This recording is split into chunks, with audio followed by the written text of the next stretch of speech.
Friends, कैसे हैं आप सभी लोग। आई होप आप अच्छे होंगे और आज की क्लास को बहुत ही अच्छे तरीके से कर रहे हैं। तो चलिए आज की क्लास को स्टार्ट करते हैं। आज हम लोग लेक्चर नंबर 3 क्लास 10th का बिहार बोर्ड का चैप्टर नंबर 2 हिस्ट्री करने वाले हैं। ठीक है, आज हम लोग बहुत ही इंटरेस्टिंग सा टॉपिक्स पढ़ने वाले हैं। सोशलिज्म एंड कम्युनलिज्म का जो एक मेन टॉपिक है बोल्शेविक रिवॉल्यूशन, उसको भी पढ़ेंगे। ठीक है, बोल्शेविक रिवॉल्यूशन। ओके, तो चलिए स्टार्ट करते हैं आज की क्लास को एकदम अच्छे तरीके से। अगर आप चैनल में नए हैं तो प्लीज़ चैनल को सब्सक्राइब कर लेना। ठीक है, क्योंकि यहाँ पर सारी चीज़ फ्री कंटेंट दिया जाता है। ठीक है, अगर आप लोग Bihar board English medium plus Hindi medium की तैयारी कर रहे हैं तो ठीक है। तो चलिए स्टार्ट करते हैं बिना कोई देरी के। सबसे पहले इसमें आता है sir how to get notes कैसे बनाना है या फिर नोट्स कैसे लें, है ना, ऐप में। तो सबसे पहले आपको ऐप में डाउनलोड कर लेना है। ऐप का लिंक डिस्क्रिप्शन में दिया गया है। ठीक है, ऐप का डाउनलोड कर लेना, ऐप को डाउनलोड कर लेना है सबसे पहले आप लोग को। और भी सर क्या करना है हम लोग को। उसके बाद आपको बैचेज़ वाली सेक्शन में जाना है। कहाँ जाना है? बैचेज़ वाली सेक्शन में, जहाँ पर सफलता बैच होगी उस पर टैप कर देना। सफलता बैच लिखी होगी उस पर टैप कर देना। टैप करने के बाद सर आप लोग, है ना, डायरेक्ट सफलता बैच में हो जाओगे और वहाँ पर हर सब्जेक्ट्स के नोट्स अपलोड करा दिए गए हैं। स्टडी बाय सब्जेक्ट्स में आप लोग जाके ले सकते हैं। ठीक है, बिना कोई देरी के तो चलिए स्टार्ट करते हैं आज की क्लास। थोड़ा सा क्विक रिवीजन के साथ हम लोग आज की क्लास को स्टार्ट करेंगे। पिछली क्लासेस में हम लोग ने समझा था कि सोशलिज्म क्या होता है, ये लेक्चर नंबर 1 का था। और सोशलिज्म कैसे पैदा हुआ सर, हमारे रशियन रिवॉल्यूशन कैसे हुआ, होने वाला है, ये सारी चीज़ें हम लोग ने डिस्कस किया। ठीक है, तो चलिए। और कल की क्लास में हमने क्या पढ़ा? कल की क्लास में सर कार्ल मैक्स के बारे में जाना कि कार्ल मैक्स का जन्म कहाँ हुआ था और कार्ल मैक्स के पापा क्या थे और कार्ल मैक्स की मॉम क्या थी। ठीक है, मम्मी क्या थी। ठीक है, कार्ल मैक्स के बारे में अधिकतर जानकारी ले ली थी और कार्ल मैक्स ने कौन कौन सा बुक लिखा था ये ज़रा कमेंट करके हमको बताएंगे।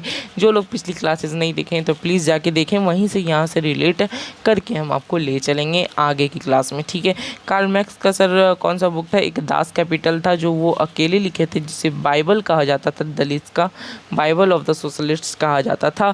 और एक था सर हमारा एंजल्स और कार्ल मैक्स ने दोनों मिलकर लिखा था कम्युनिस्ट मैनिफेस्टो। कौन था सर? Communist manifesto. ये दोनों बुक आप लोग के लिए महत्वपूर्ण है। पढ़ना नहीं है सर, पढ़ना बिल्कुल नहीं है ये दोनों बुक। क्यों महत्वपूर्ण है सर? क्योंकि ये आपके एग्ज़ाम में पूछा जाता है कि दास कैपिटल और कम्युनिस्ट मैनिफेस्टो कौन कौन लिखा था। ये सारे चीज़ें बहुत ही इम्पॉर्टेंट हैं। ठीक है, तो चलिए स्टार्ट करते हैं क्लास को। What will we learn today? आज हम लोग क्या पढ़ने वाले हैं? तो मेन कॉज ऑफ रिवॉल्यूशन पढ़ेंगे कि रिवॉल्यूशन का क्या कारण था। और बोल्शेविक रिवॉल्यूशन जो था सर, हमने पिछली क्लासेस में देखा कि बोल्शेविक रिवॉल्यूशन था क्या। ठीक है, उसके आज कारण पढ़ने वाले हैं। तो चलिए स्टार्ट करते हैं। तो सबसे पहले, अच्छा, ये आपको रिवॉल्यूशन पता होना चाहिए कि जो बोल्शेविक रिवॉल्यूशन था, बोल्शेविक रिवॉल्यूशन वो, है ना, कौन सा रिवॉल्यूशन था? तो जब हमारे कार्ल मैक्स साहब लड़ रहे थे, है ना, कार्ल मैक्स साहब लड़ रहे थे किसके लिए सर? लेबरर्स के भरोसे, है ना। एग्रीमेंट साइन हुआ, second international, third international, first international, ये सारी चीज़ें हुई मीटिंग में, तब बोल्शेविक रिवॉल्यूशन उभर के आई। और उसी के कारण को समझेंगे कि इस सब के कारण क्या था। देखो, बिफोर 1917 जब the Romanov dynasty ruled over Russia, 1917 से पहले जो रोमनोव डायनेस्टी था, है ना, जो रोमनोव डायनेस्टी था वो रसिया पर रूल करता था। ठीक है, कहाँ पर? रसिया पर। 1917 से पहले this time the emperor of Russia was called tsar. और इस टाइम में जो एम्परर को, रसिया का जो एम्परर रहता था यानी कि राजा रहता था, उसको जार कहा जाता था। ये लिख लें, ये बहुत इंपॉर्टेंट है। जार का मतलब होता है एम्परर। ठीक है, एम्परर। तो एम्परर कौन था? जार। जार मतलब नाम नहीं है। जैसे अगर हम लोग जार की बात करें आज के ज़माने में, तो जार जो है सर, एक मिनट ज़रा वेट करना आप लोग, है ना। अच्छा, हाँ ठीक है, चलिए स्टार्ट करते हैं। हाँ, जार जो है वो एम्परर कहलाता था पहले के ज़माने में। तो जार, आज हम लोग जार को मग बोलते हैं ना, MUG, जो पानी पीने का था उसको हम लोग आज जार बोलते हैं। जार मतलब डिब्बा भी हो गया।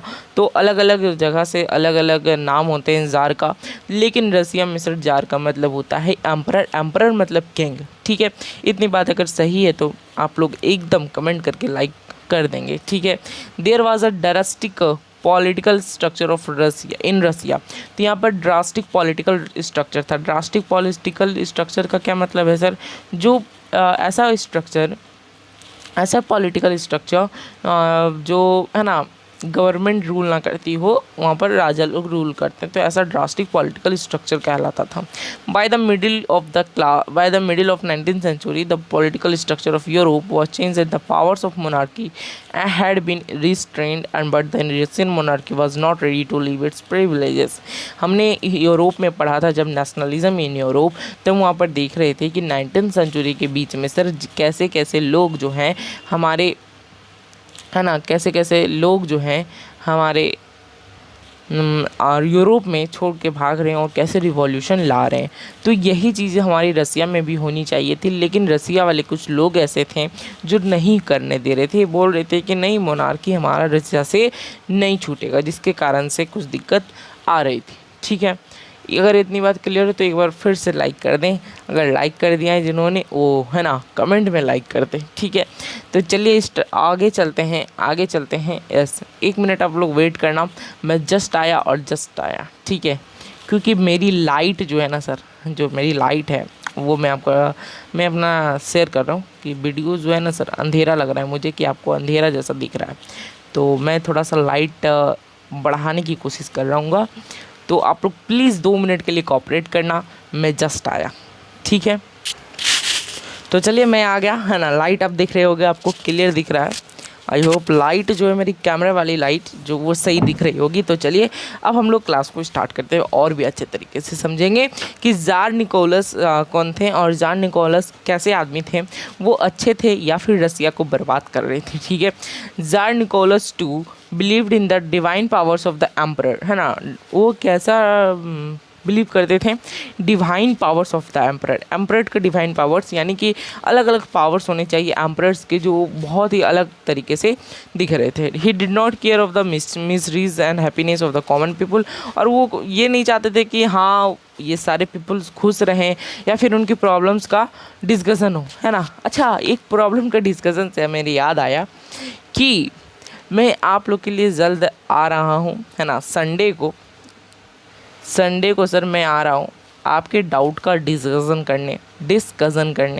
ठीक है, तो लाइव भी आ सकता हूँ और रिकॉर्डेड भी रहेगा, या फिर लाइव होगा या फिर रिकॉर्डेड। ठीक, तो ये जो लाइव और रिकॉर्डेड का मामला तो ख़त्म करो कि हम या फिर लाइव आएंगे या फिर रिकॉर्डेड। अगर रिस्पांस अच्छा रहा तो लाइव आएंगे, वरना रिकॉर्डेड रहेगा। देखो हमारे पास जो कुछ एक डाउट का फॉर्म मिला होगा आपको, है ना, टेक टीम ने आपको दिया होगा, तो उस फॉर्म को आप लोग को भर लेना है, फिल कर देना है।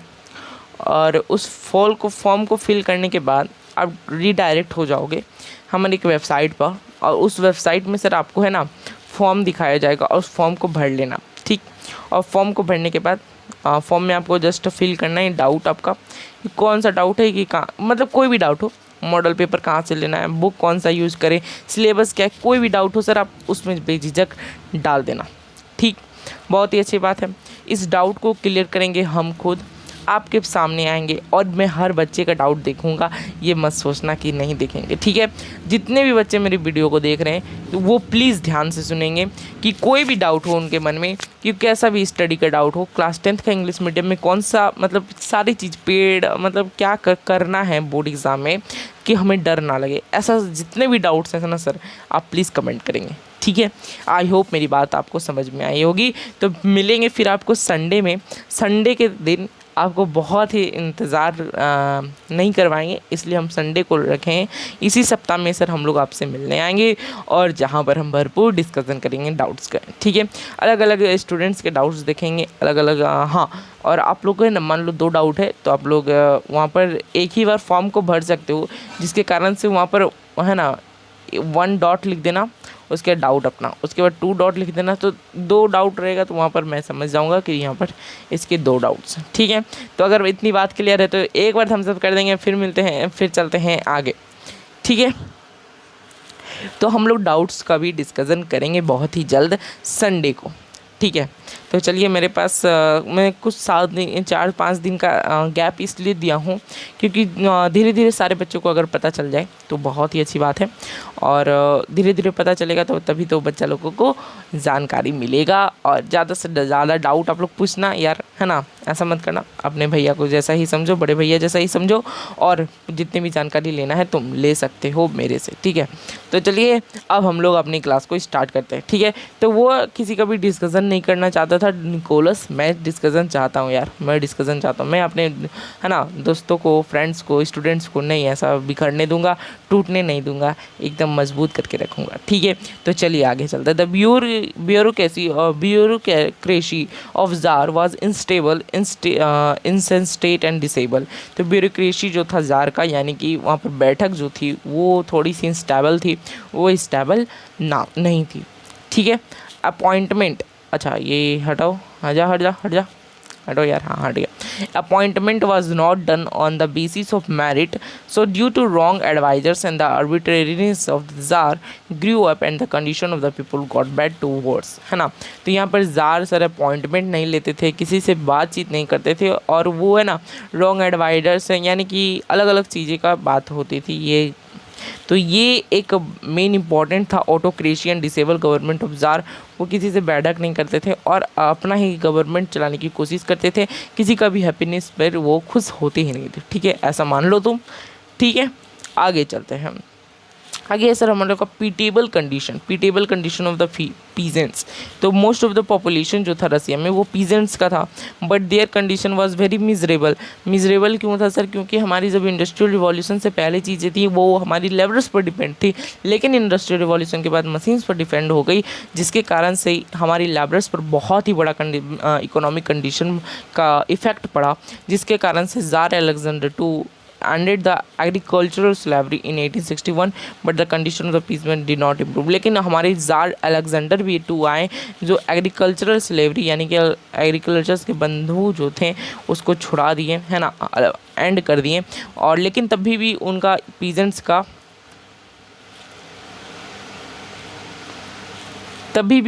का क्या था, वो इम्प्रूव नहीं हुए थे, फार्मर्स इम्प्रूव नहीं हुए थे।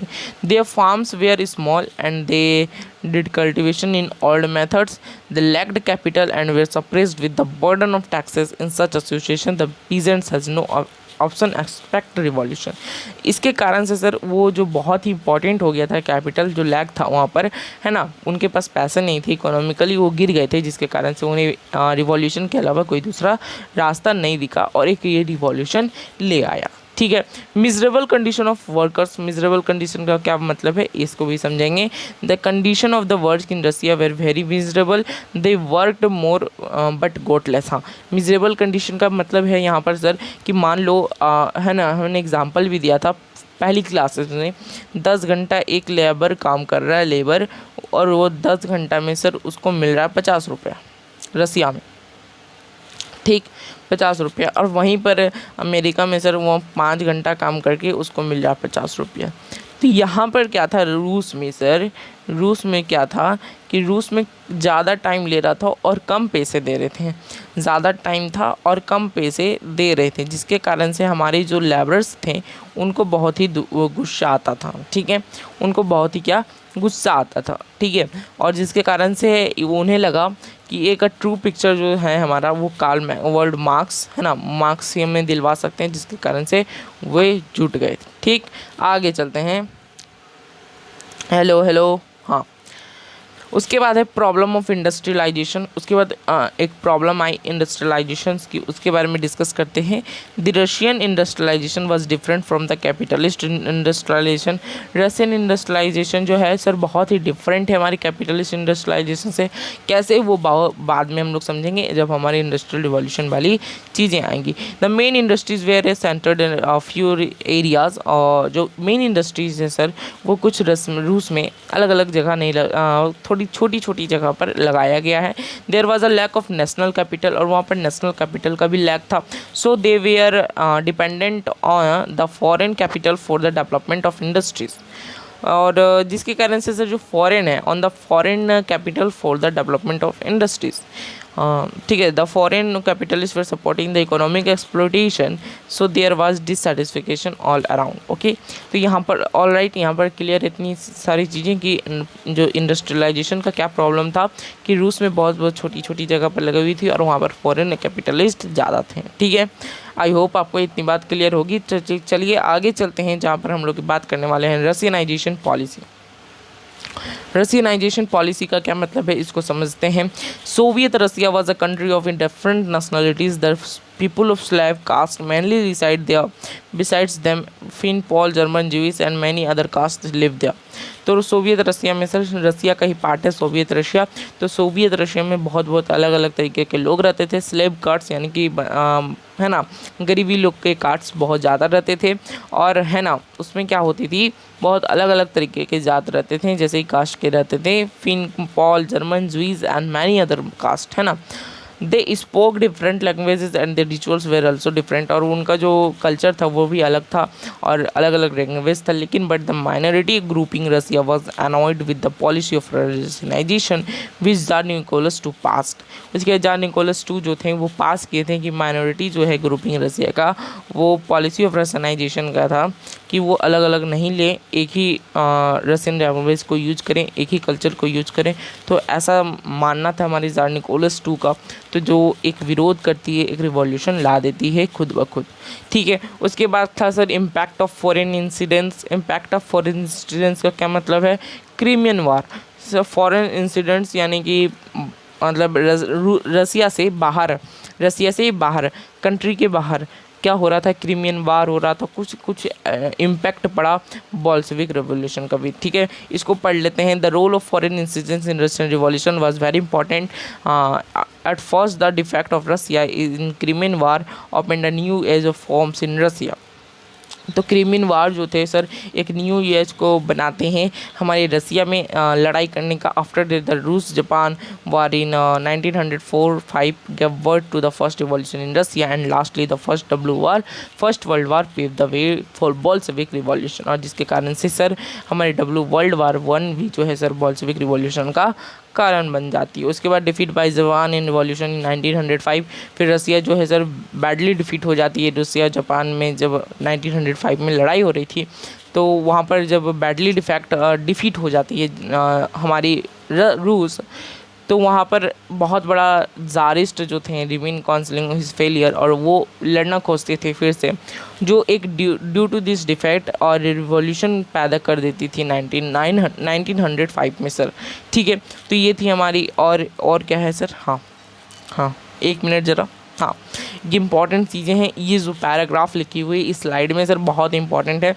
इसको मतलब ये पूरी स्लाइड्स को है ना कहानी के जैसा सुनना, बहुत ही अच्छे तरीके से समझ में आएगा जब। अच्छा ठीक है, ऑन 9 जनवरी 1905 में क्या हो रहा था, एक पीपल का भीड़ चल रहा था। वो पीपल का मतलब है पीपल के भीड़, है ना। Was moving towards the castle in saint Petersburg demonstrating on road. वहाँ पर एक क्या बोल रहे थे, झांकी निकल रहा था, यानी कि झांकी बोले तो क्या बोले तो झांकी बोले तो मतलब होता है सर, है ना, रैली, है ना। रोड पर रैली निकाला जा रहा था और एक स्लोगन लगाया जा रहा था, give bread, but the military of jar fired on unarmoured people and thousands of them were killed. और लेकिन क्या होता है, जब जर्मनी के जापान के लोग आते हैं और उन पर गोली धाएँ चला देते हैं और बहुत सारे अनआर्म्ड पीपल लोग किल हो जाते हैं। तो उस दिन जो था जनवरी 22 था, जनवरी 22 था, जिसको ब्लडी संडे भी माना जाता है और रेड संडे भी कहा जाता है। ठीक, जो हम लोग का जलियांवाला मैसेकर है, सेम टू सेम जैसे यही कहानी है हम लोग, है ना। जलियांवाला मैसेकर आप लोगों ने सुना है कि नहीं, हाँ सुना होगा। तो सेम टू सेम इसी तरह है कि गिव ब्रेड का स्लोगन लगा रहे थे, वहाँ पर जर्मनी वाले पीपल आके अनआर्म्ड पीपल को गोली चला के हत्या करवा देते हो। और यही रिवॉल्यूशन सर 1905 में बहुत बड़ा एक रिवॉल्यूशन बन जाती है। और एक हमारी जो रशियन मोनार्की जो थे, वो जो क्या करते हैं, डूमा को राइट्स प्रदान करते हैं और जिसके कारण से ये रिवॉल्यूशन भी फेल हो जाती है और yet it remained inflamed inside which broke out in 1917 as a great revolution. उसके बाद 1917 में एक बहुत ही बड़ा रिवॉल्यूशन बन के तैयार हो जाता है जिसको हम लोग बोल्शेविक रिवॉल्यूशन भी कहते हैं। देखो ये संत पीटर्सबर्ग है, संत पीटर्सबर्ग, ये वाली चीज़ें ये ठीक है। यहीं पर यही चर्च के सामने हमारे जो रूस के लोग थे वो क्या कर रहे थे, रैली निकाल रहे थे, ठीक है। और ये तो आप लोग सभी जानते हैं कि ये पार्लियामेंट होगा, ठीक है। चले अब हम लोग आज की क्लास को यहीं तक रखते हैं, ठीक है। और डाउट का डिस्कशन जो था सर, मैंने बता दिया कि डाउट का डिस्कशन कैसे फॉर्म का फिल करना है।